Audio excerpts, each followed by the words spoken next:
আমি নাজমা আক্তার, প্রভাষক, ইসলামের ইতিহাস ও সংস্কৃতি বিভাগ, আমিরউদ্দিন কলেজ, গোহাইলবাড়ি, সখীপুর, টাঙ্গাইল। ছাত্রছাত্রীরা তোমরা কেমন আছো সবাই? সবাই ভালো আছো? আল্লাহর রহমতে আমিও ভালো আছি।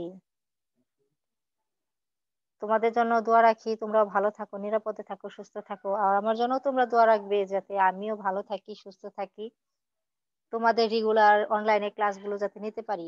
আর আমিও এটাই প্রার্থনা করি যে শুধু আমরা যে অনলাইনে ক্লাসগুলো নেব আর সেগুলা তোমরা দেখবে না, জানবে না, তা কিন্তু নয়। আমিও চাই তোমরাও এই অনলাইনে ক্লাসগুলোতে অ্যাটেন্ড থাকো, তাতে তোমরাই উপকৃত হবে। তোমাদের কলেজ বন্ধ, কিন্তু তোমাদের যে অনলাইনে ক্লাসগুলো টিচাররা যে ক্লাসগুলো নিচ্ছে সেগুলো কিন্তু অনেক গুরুত্বপূর্ণ ক্লাস। তো তোমরা যে গুরুত্বপূর্ণ ক্লাসগুলো মিস করতেছো সেটা কিন্তু তোমাদের জন্য পরে ক্ষতি হবে অনেক। তাই আমার মনে হয় যে তোমরা বাড়িতেই বসে আছো, যেহেতু তোমাদের কলেজে আসতে হয় না, তোমরা বাড়িতে বসেই যদি এই সুযোগ সুবিধাগুলো পাও, শুধুমাত্র অনলাইনের মাধ্যমে যদি তোমরা ক্লাসগুলো দেখতে পারতেছো, শুনতে পারতেছো, তো তোমাদের জন্য একটা বিরাট সুযোগ। এটা তোমাদের অনেক সুবিধা। তো তোমরা যদি সুবিধাটা গ্রহণ করো, আমার মনে হয় তোমাদের ভালোই হবে, খারাপ হবে না। আর তোমাদের যে টিচাররা আছে তারা যে ক্লাস নিতেছে, তারা কিন্তু রেগুলারই ক্লাস নিতেছে, সেটা তোমরা মাথায় রেখো। আর তোমরা দয়া করে ক্লাসগুলোতে অ্যাটেন্ড থেকো, এটাই আমি তোমাদের কাছে অনুরোধ জানাচ্ছি। তো চলো ছাত্রছাত্রীরা, আমরা এই বিষয়ে কথা বললাম, তাহলে আমরা এখন মূল বিষয়ে কথা বলি। তো আমি যে আজ তোমাদের যে ক্লাসটা নিব সেটা হচ্ছে ইসলামের ইতিহাস ও সংস্কৃতি বইয়ের তৃতীয় পত্র। এই দ্বিতীয় পত্র বইয়ের তৃতীয় অধ্যায়ের মুঘল উপমহাদেশের যে শাসন, সেই বিষয় সম্পর্কে তোমাদের সাথে আলোচনা করব। সেই অধ্যায় থেকে আমি একটি সৃজনশীল প্রশ্ন নিয়ে আলোচনা করব। তো গত ক্লাসে আমি যে বিষয়টা নিয়ে আলোচনা করেছিলাম সেটা হচ্ছে যে এই তৃতীয় অধ্যায়ের মুঘল উপমহাদেশের যে শাসন প্রতিষ্ঠা করেছিলেন আহ আমাদের বাবর, পর্যায়ক্রমে যারা এই সাম্রাজ্য প্রতিষ্ঠা করতে সক্ষম হয়েছেন তাদের মধ্যে একজন ছিলেন জাহাঙ্গীর। তো গত ক্লাসে আমি জাহাঙ্গীর এবং তার স্ত্রী নূরজাহান তাদের সম্পর্কে আলোচনা করেছি। তো আজ আমি তোমাদের সাথে আলোচনা করব ওই জাহাঙ্গীরের যে চার পুত্র ছিল, চার পুত্রের মধ্যে অন্যতম এক পুত্র ছিল শাহজাহান। তে শাহজাহান সম্পর্কে আমি তোমাদের আলোচনা করব। তোমরা হয়তো একটু একটু কিছু জানো শাহজাহান সম্পর্কে। এই শাহজাহান তার নিজের স্ত্রী মমতাজের জন্য একটি মমতাজ মহল গড়েছিল, সেটা হচ্ছে আগ্রায়। তো সেটা হয়তো তোমরা জানো, কিংবা কেউ হয়তো সে তাজমহলটা দেখেছো। তো আমার মনে হয় আমি যদি আজকে এই বিষয়ে কিছু আলোচনা করি তোমাদের জন্য অনেকটা সহজ হবে। তো ছাত্রছাত্রীরা তোমরা মনোযোগ সহকারে আমার কথাগুলো শোনো এবং বোঝার চেষ্টা করো যে আমি কি বিষয়, কাকে নিয়ে এবং কেন, কিভাবে আলোচনা করতেছি। মনোযোগ সহকারে শুনলে আমার মনে হয় তোমরা সহজে সেগুলো বুঝতে পারবে। তাহলে আবার মনে হয় পুনরায় পড়ার প্রয়োজন পড়বে না, কারণ এটা ঐতিহাসিক একটা ঘটনা। আর এই ঘটনাটা কিন্তু সকল বিশ্বের, মানে সকল মানুষ কিন্তু কিছু না কিছু হালকা পাতলা সবাই জানে। আর যেহেতু তোমাদের এটা বইয়ের মধ্যে আছে, আমার মনে হয় যে তোমরা যদি একটু কিছু এই বিষয়ে জানতে পারো তাহলে তোমাদের জন্য অনেকটা সহজ হয়ে যাবে। তো চলো শিক্ষার্থীরা, বেশি কথা না বাড়িয়ে আমরা মূল প্রসঙ্গে চলে যাই। আমাদের যে মুঘল সাম্রাজ্যের প্রতিষ্ঠাতা বাবর ছিলেন, তারপরে পর্যায়ক্রমে পর্যায়ক্রমে যারা এই সাম্রাজ্যকে টিকিয়ে রেখেছিলেন তাদের মধ্যে এই শাহজাহান ছিলেন কিন্তু অন্যতম। তো আমরা তার সম্পর্কে কিছু আলোচনা করি এখন। তো জাহাঙ্গীর সম্পর্কে যে আলোচনা করেছিলাম, জাহাঙ্গীরের পুত্রই কিন্তু এই শাহজাহান। তো জাহাঙ্গীরের পুত্র ছিল চারজন: খসরু, পারভেজ, খরম, শাহরিয়ার। তাদের মধ্যে অন্যতম ছিলেন কিন্তু শাহজাহান। এই শাহজাহান 1592 খ্রিস্টাব্দের 5 জানুয়ারি লাহোরে জন্মগ্রহণ করেন। তার প্রথম নাম ছিল খুররম। তাহলে দেখো ছাত্রছাত্রীরা, আমরা এখান থেকে একটি নৈর্ব্যক্তিক প্রশ্ন কিন্তু জানতে পারলাম। তাছাড়া যে আমাদের সৃজনশীল প্রশ্নের মধ্যে যে ক, খ প্রশ্নগুলো যে থাকে, ক নাম্বার যে এক কথায় প্রশ্নের উত্তরগুলো থাকে, সেটাও কিন্তু আমরা একটা জানলাম যে তোমাদের যদি প্রশ্নে ক নাম্বার প্রশ্নে লেখা থাকে যে শাহজাহানের ১ম নাম কি ছিল? তাহলে তোমাদের হয়তো জানা নেই। কিন্তু এখন যে আমি পড়লাম হয়তো তোমরা সেটা মনে রাখলে তাহলে তোমরা সহজেই পারবে যে শাহজাহানের ১ম নাম ছিল কি? খুররম। মেবারের রানা উদয় সিংহের কন্যা জগৎ গোসাইন ছিলেন তার মাতা। তিনি পিতামহ মহামতি আকবরের খুবই প্রিয় পাত্র ছিলেন।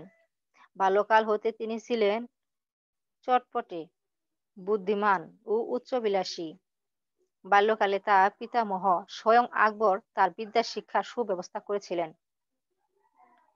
ফলে ফার্সি ভাষা ও সাহিত্য ছাড়াও তিনি ইতিহাস, ভূগোল এবং চিকিৎসা বিজ্ঞানেও যথেষ্ট জ্ঞান লাভ করেন। ১৬১২ খ্রিস্টাব্দে আসফ খানের কন্যা আরজুমানা দুয়া বানু বেগমের সাথে তার বিবাহ সম্পন্ন হয়। ১৬১৭ খ্রিস্টাব্দে তিনি আহমদনগরের শক্তিশালী মালিক অম্বরকে পরাজিত করতে সক্ষম হলে জাহাঙ্গীরকৃত হয়ে তাকে শাহজাহান, শাহজাহান শব্দের অর্থ হচ্ছে বিশ্ব সম্রাট উপাধিতে কি করেন? ভূষিত করেন এবং ৩০,০০০ জাত ও ২০,০০০ সওয়ারের মনসবদার নিযুক্ত করেন। কিন্তু যুবরাজ শাহরিয়ারের সাথে নূরজাহানের প্রথম বিবাহজাত কন্যার বিবাহ হলে শাহজাহানের ভাগ্য বিপর্যয় ঘটে। এই যে আহ নূরজাহান এবং জাহাঙ্গীর যে সম্পর্কে আলোচনা করেছিলাম যে জাহাঙ্গীর যে নূরজাহানকে বিয়ে করেছিল, তো উম জাহাঙ্গীরের যে আহ, পুত্র ছিল, প্রথম পুত্র শাহরিয়ার, তার সাথে কিন্তু ওই নূরজাহানের আগের যে কন্যা ছিল লাডলি বেগম, তার বিয়ে হয়েছিল। আর সেই বিবাহ হওয়ার ফলে কিন্তু শাহজাহানের ভাগ্যটা বিপর্যয়ে ঘটে যায়। নূরজাহান শাহরিয়ারকে সিংহাসনে উপবেশন করানোর ষড়যন্ত্রে লিপ্ত হয়ে পড়লে শাহজাহান ১৬২২ খ্রিস্টাব্দে বিদ্রোহী হন। ১৬২৫ খ্রিস্টাব্দে পিতা পুত্রের মধ্যে সদ্ভাব পুনঃপ্রতিষ্ঠিত হলেও নূরজাহান শাহরিয়ারকে সিংহাসনে বসাবার প্রচেষ্টা ত্যাগ করেননি। ১৬২৭ খ্রিস্টাব্দের অক্টোবর মাসে জাহাঙ্গীরের মৃত্যুকালে শাহজাহান দাক্ষিণাত্যে অবস্থান করছিলেন। আসফ খান তার নিকট দূত প্রেরণ করে শূন্য সিংহাসনে মৃত খসরুর পুত্র দাওয়ার বংশকে সাময়িকভাবে স্থাপন করেন। অপরপক্ষে নূরজাহানের সাহায্যে শাহরিয়ার লাহোরে নিজেকে সম্রাট বলে ঘোষণা করেন। আসফ খান অমাত্যবর্গের সহায়তায় লাহোরে অভিযান পরিচালনা করে শাহরিয়ারকে বন্দী করেন।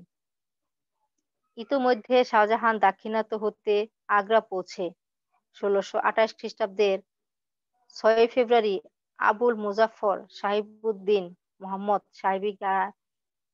সাহেবী কিরান শাহজাহান বাদশাহ গাজী উপাধি ধারণ করে মুঘল সিংহাসনে আরোহণ করেন।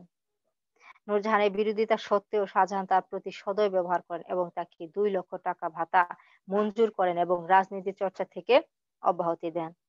তাহলে তোমরা এ থেকে বুঝতে পারতেছো যে যেহেতু নূরজাহানের আগের মেয়ের সাথে আহ জাহাঙ্গীরের পুত্রের বিয়ে হয়, সে সূত্রে তিনি কিন্তু তার ওই শাহরিয়ারকেই সিংহাসনে বসানোর প্রচেষ্টা চালায় এবং এ বিষয়ে শাহজাহান যাতে সিংহাসনে বসতে না পারে সেজন্য কিন্তু বিভিন্ন ষড়যন্ত্রে লিপ্ত হয়। তারপরেও বিভিন্ন বাধা বিপত্তি পেরিয়ে শাহজাহান কিন্তু ঠিকই সিংহাসনে আরোহণ করেন এবং সিংহাসনে আরোহণ করার পর তিনি কিন্তু নূরজাহানের প্রতি কখনো খারাপ ব্যবহার করেননি, বরং তার প্রতি সদয় ব্যবহার করে তাকে ২ লক্ষ টাকা ভাতা মঞ্জুর করেন এবং যে রাজনীতি তিনি করতেছিলেন সেই রাজনীতি থেকে তাকে অব্যাহতি দেওয়া হয়। এরপর দেখো ১৬৪৫ খ্রিস্টাব্দে নূরজাহান যখন মৃত্যু পতিত হন তখন আসফ খানকে শাহজাহান ৮,০০০ জাত এবং ৮,০০০ সওয়ারের মনসব প্রদান করে উজিরের পদে উন্নীত করেন। মহম্মদ খানের মনসবী মর্যাদা বৃদ্ধি করে তাকে আজমিরের শাসনকর্তার পদে নিয়োগ করা হয়। অতঃপর শাহজাহান সৌর মাসের পরিবর্তে চন্দ্র মাস গণনা পদ্ধতি এবং হিজরি সনের পুনঃপ্রবর্তন করেন। তাহলে আমরা কিন্তু জানি যে হিজরি সন প্রবর্তন করা হয় সম্রাট আকবরের আমলে। তো ওটা করার পর কিন্তু সেটা কি করে মাঝখানে কিছুদিন বন্ধ থাকে। সেটা আবার পুনঃপ্রবর্তন করেন কে? আমাদের মুঘল সম্রাট শাহজাহান। তাহলে আমরা এখানেও একটা নৈমিত্তিক প্রশ্ন পেলাম যে উম হিজরি সন প্রবর্তন করেন সম্রাট আকবর। কিন্তু সেটা পুনঃপ্রবর্তন করেন কে? শাহজাহান। এরপর শাহজাহান কিন্তু সৌর মাসের পরিবর্তে কিন্তু চন্দ্র মাস তিনি গণনা পদ্ধতিও প্রবর্তন করেন।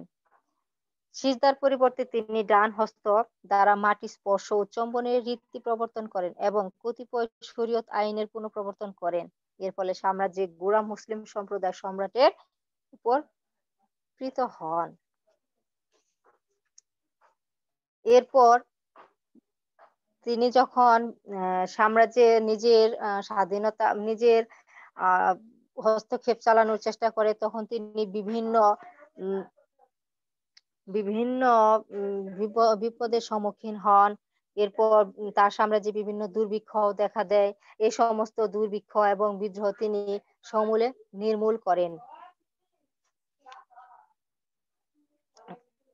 এরপর তিনি আ এত কিছু করার পরও কিন্তু তিনি তার স্ত্রী মমতাজ তাকে কিন্তু তিনি খুব ভালোবাসতেন। তাই এখন আমরা সেই মমতাজ মহল সম্পর্কে জানব। মমতাজ মহল ছিলেন প্রভাবশালী মুঘল অভিজাত আসফ খানের একমাত্র কন্যা। এই আসফ খান কিন্তু শাহজাহানকে ভীষণভাবে ভালোবাসতো এবং তার সকল বিপদ-আপদে তাকে সাহায্য করত। এমনকি তাকে সিংহাসনে বসানোর জন্য কিন্তু তিনি বিপুলভাবে চেষ্টা চালিয়ে গিয়েছেন। অবশেষে কিন্তু শাহজাহানকে ওই সিংহাসনে বসিয়েই ছেড়েছেন। তাহলে সম্রাট শাহজাহান যাকে বিয়ে করেছিলেন তিনি ছিলেন কিন্তু ওই আসফ খানের একমাত্র কন্যা। তার জন্ম হয় ১৫৯৩ খ্রিস্টাব্দে এবং ১৬১২ খ্রিস্টাব্দে যুবরাজ খুরমের সাথে তিনি পরিণয় সূত্রে আবদ্ধ হন। যেখানে খুরম নামটা যে বলা হয়েছে সেই খুরম নাম আমরা জানি সে কে? শাহজাহান। তাহলে শাহজাহান কিন্তু তার পরের নাম হয়, তাই না? সে শাহজাহান তাকে উপাধি দেওয়া হয়। শাহজাহান শব্দের অর্থ হচ্ছে আম সম্রাট।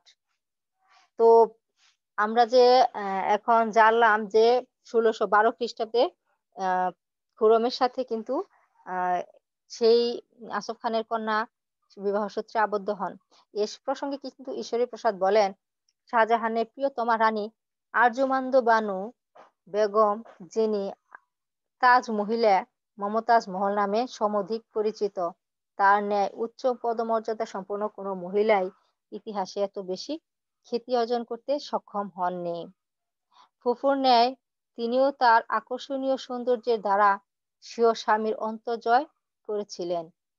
তিনি যেমন সম্রাটকে সর্বান্তঃকরণে ভালোবাসতেন, তেমনি সম্রাট তাকে অকৃত্রিম ও সুগভীরভাবে ভালোবাসতেন। ঈশ্বরী প্রসাদ বলেন, বহু বিধবা প্রথা অধ্যুষিত রাজপরিবারে শাহজাহান ও আর্যমান্দ বানুর বিবাহের ন্যায় অপর কোনো বিবাহ এরূপ আনন্দদায়ক হয়নি। সম্রাট তাকে সর্বপ্রধান মহিষীর আসনে সমাসীন করেন এবং তাকে মালিকায়ে জামান নামে ভূষিত করেন। শাসন কার্যের সকল গুরুত্বপূর্ণ ব্যাপারে সম্রাট তার পরামর্শ গ্রহণ করতেন। তবে নূরজাহানের ন্যায় তিনি রাজকার্যে অযথা হস্তক্ষেপ বা সম্রাটের উপর একচ্ছত্র কর্তৃত্ব বিস্তার করেননি। তিনি ছিলেন সুশিক্ষিত, উদার ও উন্নতমনা এবং ন্যায়পরায়ণা নারী। দরিদ্র বিধবা এবং অনাথ বালক-বালিকাদের তিনি ছিলেন আশ্রয়স্থল। পূত ও পবিত্র চরিত্রের অধিকারিণী মমতাজ মহল নিয়মিত নামাজ পড়তেন এবং রোজা পালন করতেন।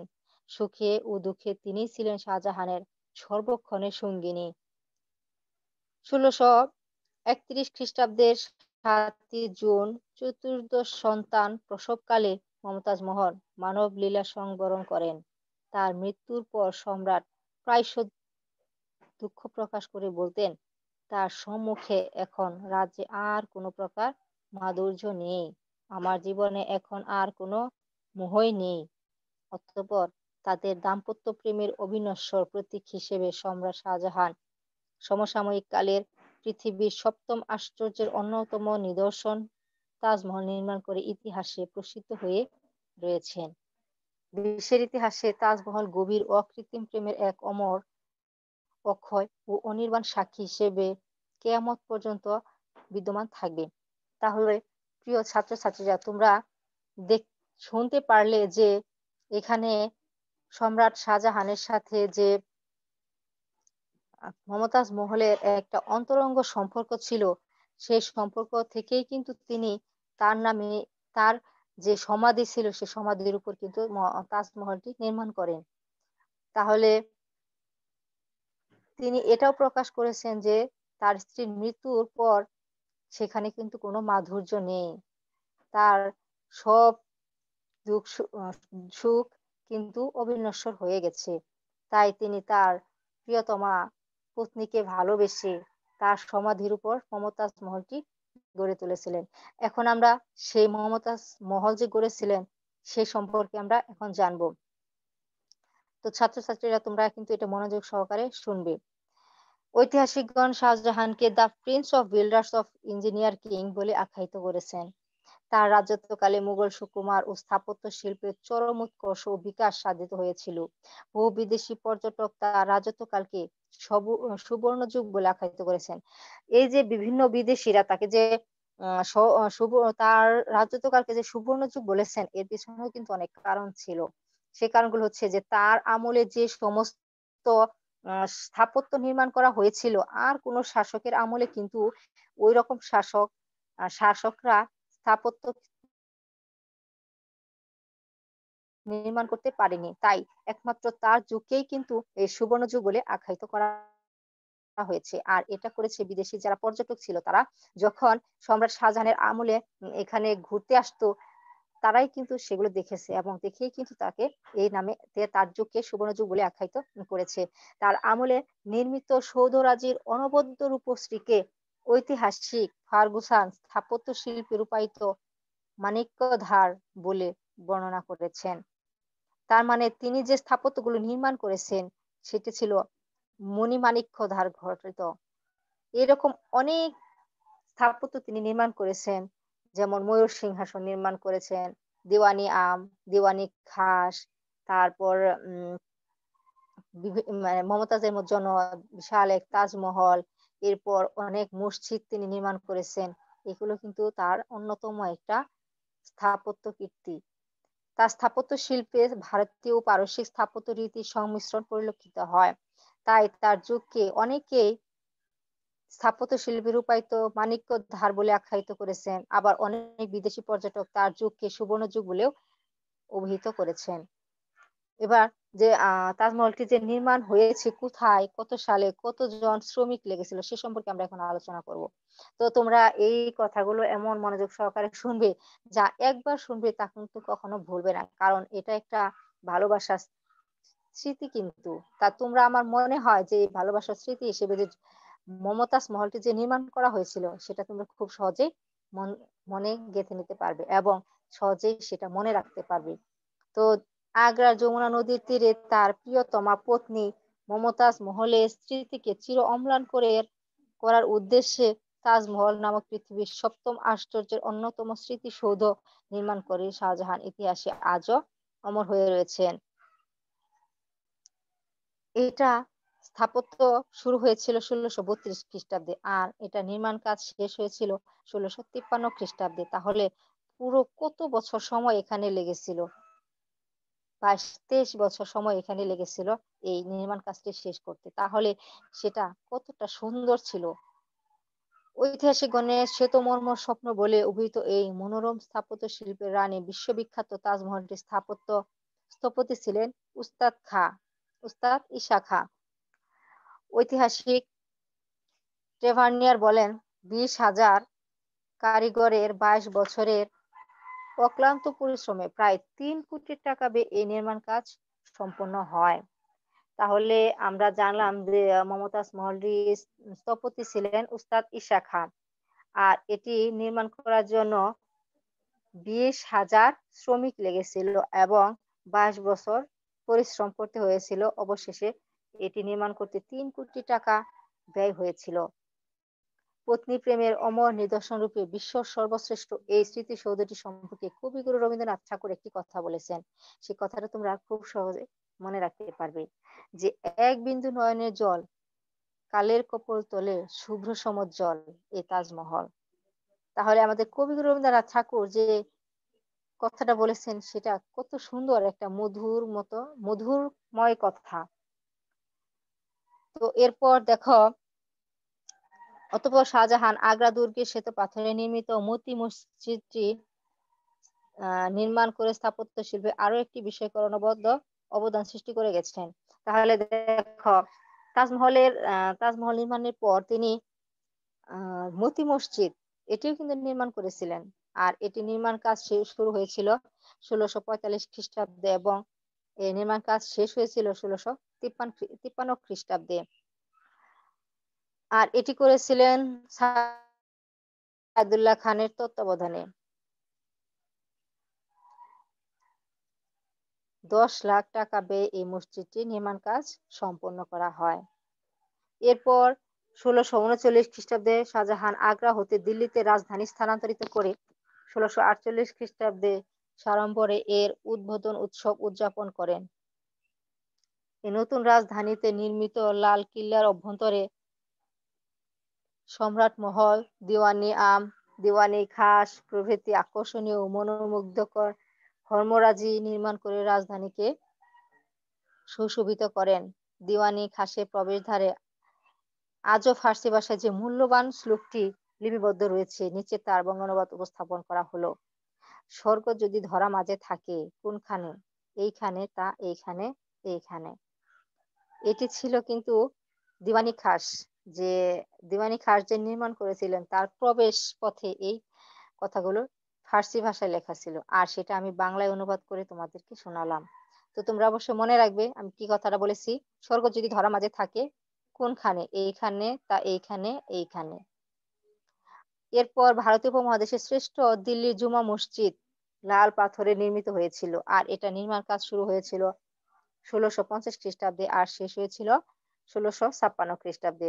এতদ্ব্যতীত তিনি অনেকগুলো শহর, নিজামুদ্দিন আউলিয়া সমাধিসৌধ, শীষমহল, রংমহল ইত্যাদি নির্মাণ করা ছাড়াও 1637 খ্রিস্টাব্দে লাহোরে শালিমার বাগ নির্মাণ করে এক উন্নত স্থাপত্য উদ্যান শিল্পরুচির পরিচয় দিয়ে গেছেন। তার শিল্পানুরাগের আর একটি অবিস্মরণীয় কীর্তি এবং অপূর্ব নিদর্শন হলো তার নির্মিত ময়ূর সিংহাসনটি। শিল্পাধ্যক্ষ বেবাদল খান তত্ত্বাবধানে প্রায় 8 বছর সময়ে প্রায় 8 কোটি টাকা ব্যয়ে এই নির্মাণ কাজ সম্পন্ন হয়। এটি নির্মাণ কাজ শুরু হয়েছিল 1634 খ্রিস্টাব্দে আর শেষ হয়েছিল 1642 খ্রিস্টাব্দে। তো তোমরা সালগুলো কিন্তু অবশ্যই মনে রাখবে। সিংহাসনের 4টি পায়া স্বর্ণ ধারা নির্মিত এবং 12টি মরকত মণিস্তম্ভের উপর এর চন্দ্রাছব ছাঁচ উপস্থাপন করা হয়েছিল। তার ছাদের উপকরণের দিকটি মিনা করা হয়েছিল এবং মধ্যে মধ্যে মণিমুক্তা বসানো হয়েছিল। তার ছাদের উপরের দিকটি মিনা করা হয়েছিল। এরপর ভিতরের দিক চুনি পান্নার দ্বারা একেবারে মুড়ে দেওয়া হয়েছিল। প্রত্যেক স্তম্ভের মাথায় মণিমাণিক্য খচিত একজোড়া ময়ূর মুখোমুখি বসানো হয়েছিল এবং প্রতি জোড়া ময়ূরের মধ্যস্থলে এক একটি মণিমাণিক্য নির্মিত গাছ এমন ভাবে স্থাপন করা হয়েছিল যেন দেখে মনে হচ্ছে যে ময়ূর দুটি ঠুকরিয়ে ঠুকরিয়ে ওই গাছের ফল খাচ্ছে। হীরা পান্না দ্বারা সুসজ্জিত 3টি সিঁড়ির সাহায্যে সিংহাসনে উঠবার ব্যবস্থা ছিল। তো 1739 খ্রিস্টাব্দে পারস্য সম্রাট নাদির শাহ যখন ভারতে অভিযান করেন তখন এই মহামূল্যবান ময়ূর সিংহাসনটি তিনি কি করেন তার সাথে পারস্যে নিয়ে যান। সিংহাসনটি লম্বায় ছিল 3 1/4 গজ, প্রস্থে ছিল 2.5 গজ এবং উচ্চতায় ছিল 5 গজ। এই মহান সম্রাটের শাসনামলে চিত্রশিল্পের অভূতপূর্ব উন্নতি পরিলক্ষিত হয়। একজন ঐতিহাসিক বলেন এ সব কর্মকাণ্ড হতে এটি প্রতীয়মান হয় যে তার সাম্রাজ্যের সর্বত্র সুখ ও সমৃদ্ধি বিদ্যমান ছিল। তার সম্পর্কে হান্টার বলেন শাহজাহানের শাসনামলে মুঘল সাম্রাজ্য শক্তি ও জাঁকজমকের চরম শিখরে আরোহণ করেছিল। তো ছাত্রছাত্রীরা আমরা সম্রাট শাহজাহানের যে স্থাপত্য শিল্পগুলো ছিল সে সম্পর্কে আমরা আলোচনা করলাম। তো এখন আমরা চলো যে আমি একটি সৃজনশীল প্রশ্ন আ উম পড়াইতে চেয়েছি, সেই সৃজনশীল প্রশ্নটা নিয়ে আলোচনা করি। তো সৃজনশীল প্রশ্নের উদ্দীপকটা আমি ১ম এ পড়ছি, তো তোমরা শোনো। তাজমহলের পাথর দেখিয়াছ, দেখিয়াছ তার প্রাণ। অন্তরে তার মমতাজ নারী, বাহিরেতে শাজাহান। তাহলে এখানে একটা ছন্দ আকারে কবিতা ৪ টা লাইন দেওয়া আছে। যে এটা হচ্ছে উদ্দীপক। তো এই উদ্দীপক থেকে আমরা এখন প্রশ্নগুলো শুনবো। প্রশ্নগুলো হচ্ছে যে, এই যে আমি উদ্দীপকটা পড়লাম, এই উদ্দীপকটার মধ্যে যা বোঝানো হয়েছে সেটা হচ্ছে যে, সম্রাট শাহজাহান তার রাজত্বকালে যে স্থাপত্যগুলো নির্মাণ করেছেন তার মধ্যে অন্যতম ছিল তাজমহলটি। তো সেই তাজমহল সম্পর্কেই কিন্তু এখানে পুরা একটা প্রশ্ন লেখা হয়ে গেছে। তো আমরা সে সম্পর্কে কিন্তু আলোচনা করেছি তাজমহল সম্পর্কে। এর পাশাপাশি কিন্তু তিনি যে আরো নির্মাণ কাজ সম্পন্ন করেছেন, স্থাপত্য শিল্প যে নির্মাণ করেছেন সে সম্পর্কেও কিন্তু আলোচনা করেছি। এর মধ্যে কিন্তু তার বিরাট অবদান পরিলক্ষিত হয়। তাহলে ক নাম্বার প্রশ্ন দেখো, কোন সম্রাটের শাসনামলে মুঘল স্থাপত্য স্বর্ণযুগে উপনীত হয়? ব্যাখ্যা করো। এরপর গ নাম্বার প্রশ্ন হচ্ছে উদ্দীপকে বর্ণিত তাজমহল কোন সম্রাটের শাসনামলে নির্মিত? আর অনুভূতি বর্ণনা করো। এরপর ঘ নাম্বার প্রশ্ন আছে ময়ূর সিংহাসন তার শাসনামলের অন্যতম অবদান উক্তিটি। আমরা আজ এসেছি। আমার মনে হয় যে এই প্রশ্নগুলো যে পড়লাম তাহলে তোমাদের মনে হয় না যে খুব কঠিন? কারণ আমি এই বিষয়ে তো তোমাদের সাথে আলোচনা করেছি। তাহলে ইজি একদম সহজ। তাহলে ক নাম্বার প্রশ্নটা উত্তর আমি বলে দিচ্ছি, সেটা হচ্ছে তাজমহল অবস্থিত আগ্রায়, যমুনা নদীর তীরে। তো ক নাম্বার প্রশ্নের উত্তরটা আমরা পারলাম। খ নাম্বার প্রশ্ন হচ্ছে কোন সম্রাটের শাসনামলে মুঘল স্থাপত্য স্বর্ণযুগে উপনীত হয়? সেটা কিন্তু আমরা শুনেছি যে একমাত্র মুঘল সম্রাট শাহজাহানের আমলে কিন্তু মুঘল স্থাপত্য স্বর্ণযুগে উপনীত হয়। কারণ তিনি তার সাম্রাজ্যে সাম্রাজ্য যখন পরিচালনা করেছিলেন, তখন থেকেই তিনি তার যে বিভিন্ন নির্মাণ কাজ শুরু করেছিলেন, সেগুলো নির্মাণ কাজ যে স্থাপত্য বিভিন্ন মণি-মাণিক্য, স্বর্ণ ধারা যে স্থাপন করেছিলেন, এজন্য বিদেশী যারা পর্যটক ছিল, তারাই কিন্তু তার যুগকে স সুবর্ণ যুগ হিসেবে আখ্যায়িত করেছেন।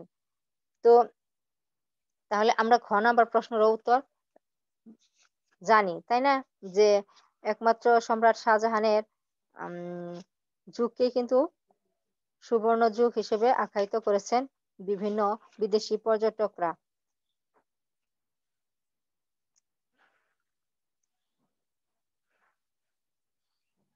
কেন আখ্যায়িত করা হয়েছে সেটাও কিন্তু আমি তোমাদের সাথে আলোচনা করেছি। এরপর তোমরা সহজে এটা পারবে আমার মনে হয়। এরপর উদ্দীপকে বর্ণিত তাজমহল কোন সম্রাটের শাসনামলে নির্মিত স্থাপত্যটি তোমার সম্পর্কে অনুভূতি বর্ণনা করো।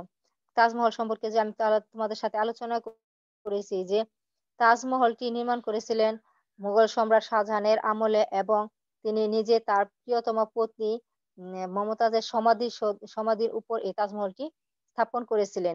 আর এই নির্মাণটি স্থপতি ছিলেন উস্তাদ ঈসা খাঁ। এটি নির্মাণ করার জন্য ২০,০০০ শ্রমিকের ২২ বছরের অক্লান্ত পরিশ্রম লেগেছিল।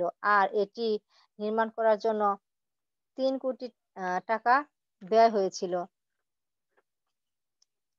তাহলে সেটাও তোমাদের সাথে আলোচনা করেছি। এরপর এটা বলছে যে স্থাপত্যটি সম্পর্কে তোমার অনুভূতিটি বর্ণনা করো। তাহলে যে আমি বিষয়টি আলোচনা করলাম, তাহলে তোমরা সহজেই তোমার নিজের অনুভূতিটা অবশ্যই বর্ণনা করতে পারবে আমার মনে হয়। এরপর দেখো ময়ূর সিংহাসন তার শাসনামলের অন্যতম অবদান উক্তিটি ব্যাখ্যা করো। ময়ূর সিংহাসন সম্পর্কেও কিন্তু তোমাদের সাথে আমি আ আলোচনা করলাম। যে ময়ূর সিংহাসনটি তিনি যে নির্মাণ করেছিলেন,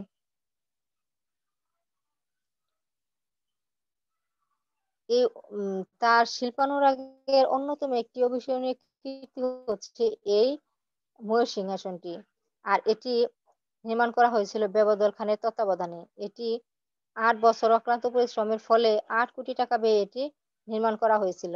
আর এই সিংহাসনের যে ৪ টি পায়া দেওয়া ছিল, সে ৪ টি পায়া কিন্তু স্বর্ণ দ্বারা নির্মিত হয়েছিল। আর ১২ টি যে মরকতমণি স্তম্ভের উপর তার যে চন্দ্রাচ্ছক, সেটাও কিন্তু স্থাপন করা হয়েছিল। তার ছাদের উপরের দিকটি মিনা করা হয়েছিল এবং মধ্যে মণিমাণি মুক্তাও বসানো হয়েছিল। এর ভিতরে দিকচুনি পান্না দ্বারা একেবারে মুড়ে দেওয়া হয়েছিল। এরপর প্রত্যেক স্তম্ভের মাথায় মণিমাণিক্য খচিত একজোড়া ময়ূর এমনভাবে বসানো হয়েছিল। তার সাথে সেই ময়ূর দুটোর মাঝখানে একটি গাছ এমনভাবে বসানো হয়েছিল যাতে দেখে মনে হচ্ছিল যে ওই ময়ূর দুটি ওই গাছের ফল ঠুকরিয়ে খাচ্ছে। এরপর হীরা পান্না দ্বারা সুসজ্জিত ৩ টি সিঁড়ির সাহায্যে সিংহাসনে উঠবার ব্যবস্থাও করা হয়েছিল। অবশেষে ১৭৩৯ খ্রিস্টাব্দে নাদির শাহ যখন ভারত অভিযান করেন, তো ভারত অভিযানকালে এই নাদির শাহ কিন্তু সেই ময়ূর সিংহাসনটি নিজের সাথে করে সেটা পারস্যে নিয়ে আসেন। তো এই মহান সম্রাটটির শাসনামলে চিত্রশিল্পের অভূতপূর্ব উন্নতি পরিলক্ষিত হয়। এজন্য কিন্তু তার সাম্রাজ্যকে সুবর্ণ যুগ হিসেবে আখ্যায়িত করা হয়েছিল। তো প্রিয় ছাত্রছাত্রীরা, আমরা যে প্রশ্নটা নিয়ে আজকে আলোচনা করলাম, এই প্রশ্নটা হচ্ছে বিশ্বের সকল মানুষই সেটা জানে যে সম্রাট শাহজাহান তার প্রিয়তমা পত্নী মমতাজ মহলকে ভালোবেসে তার জন্য তার সমাধির উপরেই মমতাজ মহলটি নির্মাণ করেছিলেন। তার সাথে তিনি আরো কিছু স্থাপত্য নির্মাণ করেছিলেন। সেগুলো নিয়েও তোমাদের সাথে আলোচনা করেছি। দেওয়ানি খাস, দেওয়ানি আম, তারপর মতি মসজিদ, এরপর কি কথা যে প্রবেশদ্বারে তিনি কিন্তু ফার্সি ভাষায় একটি শ্লোক লিপিবদ্ধ করেছিলেন। তো প্রবেশপথে কিন্তু এটা লেখা ছিল। সেটা সম্পর্কে তোমাদের সাথে আলোচনা করেছি। এরপর যে তার স্ত্রী প্রিয়তমা পত্নী মমতাজ মহলের সম্পর্কে আমাদের কবিগুরু রবীন্দ্রনাথ ঠাকুর একটি বাণী বলেছিলেন। সে সম্পর্কেও তোমাদের সাথে আলোচনা করেছি। এরপর সর্বশেষ যেটা বিষয় নিয়ে আলোচনা করেছি সেটা হচ্ছে ময়ূর সিংহাসন। তো ময়ূর সিংহাসন নিয়ে যেটা আলোচনা করেছি সেটা হচ্ছে ঘ নাম্বার প্রশ্ন তোমাদের দেওয়া আছে। আর যে মমতাজ মহল সম্পর্কে যেটা আলোচনা করেছি সেটা হচ্ছে যে উম তোমাদের গ নাম্বার প্রশ্ন দেওয়া আছে। তাহলে সমস্ত প্রশ্ন যেহেতু আলোচনা করা শেষ হয়েছে, আমার মনে হয় তোমরা খুব সহজেই এই প্রশ্নের উত্তরটা পারবে। তাহলে তোমাদের জন্য আর এটা কঠিন কোনো বিষয় নয়। তো ছাত্রছাত্রীরা, তো আমি যে ক্লাসে তোমাদের সাথে যে বিষয়টা নিয়ে আলোচনা করলাম, তা আমার মনে হয় যে তোমরা সহজেই বুঝতে পারবে এবং উম আমি যে সম্রাট শাহজাহানের স্ত্রী যে মমতাজ মহল তাদের সম্পর্কে যে আলোচনাটা করেছি, এটা তোমরা সহজেই বুঝতে পারবে, জানবে।